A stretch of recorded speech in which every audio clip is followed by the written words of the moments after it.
been a couple of years since we've seen this car. Yeah, man. It looks like a completely different car now. Oh, yeah. So last time we saw it had one rear engine. It was white. Wiring was everywhere. it was still a build in progress. And you did mention throwing the second engine into it, and I didn't. It's not that I didn't believe you. I just didn't think you would actually do it. Yeah.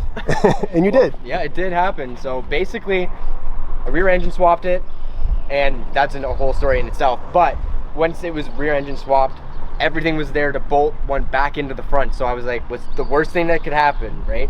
Mm-hmm. The worst thing that could happen, that I'd have a whole bunch of stuff that needs to come out, right? So then I had to make a shifter, clutches, everything needed like figured out like mechanically with like the throttle, all that stuff. So is this the same engine that was in it last time we saw it? No, I blew that up like a week later.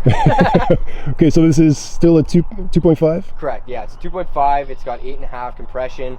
It's got the only thing that's stock in that engine is cams. I actually took them out and sold them because I wanted it to match the cams on a stock engine because I couldn't afford to build two at the time. So I just took the big cams out, sold them, and then so it's got more of an equal power band out of boost, if that makes sense. Okay. Rather than having huge cams in the back, it builds boost quick in the back, you know what I mean?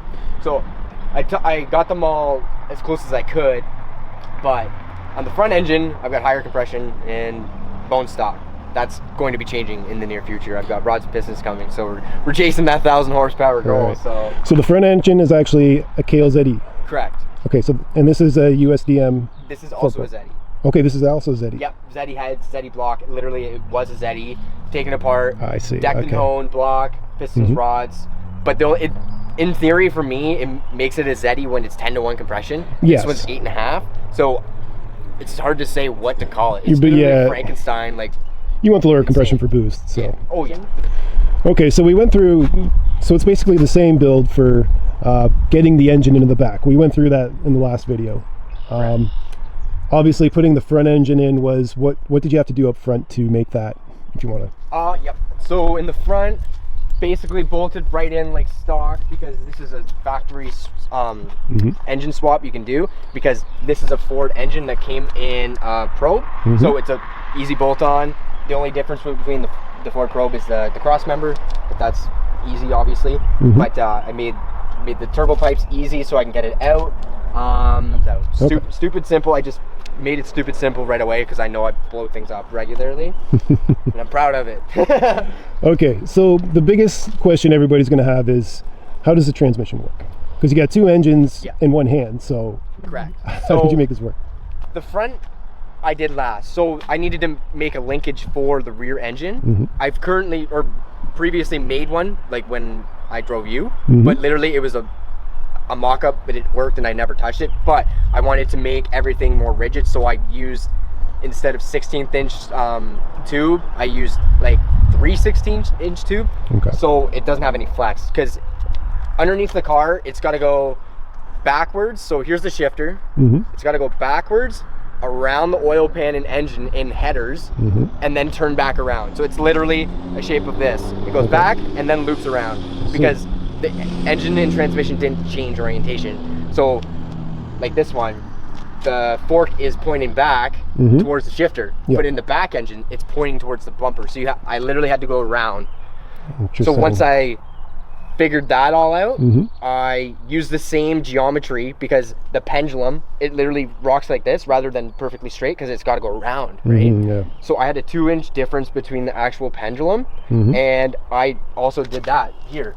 So I dropped instead of just a shaft right to the center of where it actually rotates, I made a 2-inch drop so it has the same yaw. So now if I didn't do that, they wouldn't yaw the same. So if I went left, the one would spin more when you're doing this, right? Right. That's actually what most people had problems with when they tried to do H pattern, is getting all that figured out. But that wasn't a problem for me. I literally got it first shot. After I did it, it worked, never changed it. So is the clutch pedal, obviously the clutch pedal is for both engines? Correct. So how does that work? So the clutch mechanism is right here. This is also my first system I made. So it's just one input that goes to two. So it's basically a shaft, and then each actual master cylinder is being pushed by the one input from the clutch. I couldn't put it onto the firewall because there's not enough room to make a mechanism like that, so I had to actually bring it out rather than normally this would bolt to the firewall, right? So, and now it's all adjustable, so I can put it on an axle stands and figure out which engine's engaging quicker. I see. So, and then I can time that. So right now I have it set up so the back grabs slightly quicker. Okay. So let's see the shifter inside. So it's an H pattern shifter. Correct. So how did you work this out? So I got StimTech. I contacted StimTech, told them what I wanted to do, and they said, okay, we don't think it's gonna work, so we can't guarantee this. I paid $700 for this plate to get made, but these bushings don't require any lube, and they have 0 play in them. So I'm like, I need a good bearing or bushing or something, because obviously, you know how the factory, like, you hop in a Civic that's never had a bushing change and it's just a sloppy oh, you literally want to bash your head on the wall. I'm like, I'm not gonna deal with that. I've daily driven cars like that. Yeah, nobody likes dealing with that. So I got them to make a system for me that would work perfectly. And all I told them was I want the shifters to be 1/8 away from each other. All these is Honda. These are Honda bolt-on kits for short people. So normally this would face you. Oh, okay. So I just bought these. They're like $50. Oh, K-Tune sells them too, but they're expensive. But budget, right? So yeah, I got that made, and yeah, they were like, yeah, but we can't guarantee it. They were kind of laughing at me and stuff. It's pretty funny. So how does the pattern work? So how do you actually work these two? Which one is for which engine? So the left one is for the front engine, and the right one is for the rear. So I've made it so I don't have a spring for it to return to the center. See how it doesn't go to the center? I see. So now I can function first, second, third, fourth, fifth, reverse all easily without having this stupid one coming back. Because I'm never going to drive around front wheel drive, because I'm not a big front wheel drive guy, but okay. Yeah, so. And when you got them both in the center, you're both engaged? Yep. You're driving 2 engines at once? Exactly. So this is shifting 2 transmissions at once. There we go. So it shifts great. Like I haven't really missed a shift yet other than 5th, because 5th is really close to my actual handbrake here. So I kind of have to give and take with adjusting this in and out, because I can just quickly dial that in according to if I'm drifting. We're gonna roll it. First, second, third, fourth. Easy as that. Nice. Yeah, it works really great. I'm really happy with it. So, and then I can also adjust the height and everything. So I've just maxed them out. I haven't really played around with it too much. It's just worked. It's been great. So you're gonna like make a shift knob for it? I don't know how you would, because it's so close together, right? Correct. The only thing I was thinking is having a circle and then tapping them in and then cutting the circle right in half. Oh yeah. Okay. So then it was like just be flat in the center. Exactly. Okay. But without them, honestly, I really do like it. I don't know if I'm used to it. I haven't honestly driven the car very much at all, but it does work good, and I can feel which one's like further in than the other, rather than if it was a ball, it'd be too bulky. I feel when I'm grabbing it, I know that they're actually like going in together. So how do you start this car? So this will power the actual switch panel here for the rear. That's rear. And then this one is the power for the front. ECU and fuel pump. This one is for my gauges here. Got my wideband, and I actually have both my boost gauges here just so I can see it while I'm driving. And then I've got 2 fans for the back. Oh, I see. And then the front, same thing, ECU, gauges here. I have a small RPM gauge. Then fans, I just got one little Honda Civic rad fan setup, and then this is my gauge cluster that is a Raspberry Pi. Oh, nice. So that it's basically a computer. So I've got my tuner studio on there. I've got my Megalog viewer, so I can data log passes and everything. I don't need to bring my laptop anymore, because when I used to go to the track, laptop would be in the passenger seat, and it's just a pain in the butt. So it's nice and crisp. It's great. So it's basically a PC in your dash. Correct. Nice. You got all your information in there. Yep. I like earlier today we were doing a little drag racing, and I didn't have enough 2-step in her, and I just went there, went to launch control, and there's all my launch control stuff. So that's awesome. Too easy, right? So, so yeah, I can adjust fuel maps on the fly. It's great. Definitely a great thing. And then it's got quite a bit of different gauges you can look at too. So you can just change everything. Oh, nice. Yeah. And you can't ask for more. It's just such a good product. So that's beautiful. They're called Raspberry Pis. Okay. So you did have the cage over the winter. Correct. So I bought the hoop already done in a kit. Okay. And then everything else is custom by me bent. So I had to bend these all up and everything. X bar. So it's got an 8-point. It's got the 8-point. I like these circles here. These yeah, it's pretty cool really with the dimple dies. That's what it's called. Yeah. Dimple die. I love it. It looks great. It actually makes the steel stronger because it has different angles. Okay. Yeah. So if that was just a flat sheet of metal, that'd be weaker than this, and also that's obviously lighter because there's holes, right? Also, another change I noticed is the fiberglass or the plexiglass in the back is gone. You got some. Correct. I have a real firewall now. That is titanium. So she's ready to go. She's ready to pass tech. That's for sure. So nice. You're allowed a 3/16 titanium firewall, I believe. I think that. I don't remember the rules, but I obviously followed the rules. And everything easily unbolts here, so I can still access the engine. Oh, okay.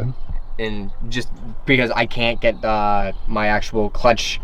You got to go through the firewall to get that. Yeah, there's a whole bunch of stuff I have to go through here, and then I got to take the seats out to get it. So. All right. So you build nice access panel there. That's good. No, that's better than the the plexi. The plexi Lexane we saw in it last time. Imagine a fire would melt on you. Oh. Much safer now. It's good to see the safety here. We got the cages, we got the harnesses. Yep. You know, you stepped it up safety wise, so that's great to see. Yeah, that's definitely important. Definitely important. Any plans for this summer? Yeah, for this year. With COVID-19, it's really taking a toll on everything, but True. I plan on building an engine. So, I'm gonna also do my other car. I'm gonna build an engine for that, so I'm gonna do 2 engines there, and basically just dial the car. I'd like to do as much racing as I can, but as we all know, it's pretty difficult at this point in time. But all right, man. So the car is still on air ride? Oh yeah, exactly. Yep. Still bagged out? Yeah. Honestly, that is an upgrade I definitely want to do. I want to take the bags out of that, put it into my red TED, and then put this on coils. Put stiff coils in the back and looser in the front. Okay. Like I'm finding that even with like, I think I'm running like 60 pounds of air in the back. She's squatting like crazy. Like earlier today, we did a dig launch, and the thing really dug down, and you want it to sit up so you can keep the front wheels onto the ground. Okay. Because if you get a whole bunch of weight transfer, the front wheels will literally come off the ground, and you obviously don't want that with an all-wheel drive car. Yeah. Super cool, but so you're not gonna go fast. Yeah. Yeah. Very true. But honestly, though, the thing goes. It's the fastest vehicle I've ever driven. So okay, so how much power did it make, both engines? This one made 412 and about 360 torque. The front made 305 horse with a hole in the throttle body. Oh. I have a video on that if you want to check that out on my channel. There you go. And that was only at 3,000 RPM. So that's the only number I've got. How much boost were you running? I was running 10 pounds in the back, 10 pounds in the front, but with a hole in the intake. Right. So. Okay. Right now, like, it's probably sitting at 800 easily, but it made 717, so that's what I gotta say. 700 horsepower to 2 engines in this little tiny ass car. That's gonna go fast. So. Oh yeah. Okay, but yeah, definitely check out Ty at his YouTube channel, which is called Suicidemx3. Yeah. Suicide spelled with a 3, not a E. Exactly. Yeah. And I'll put a link in the description below. You go check out his channel.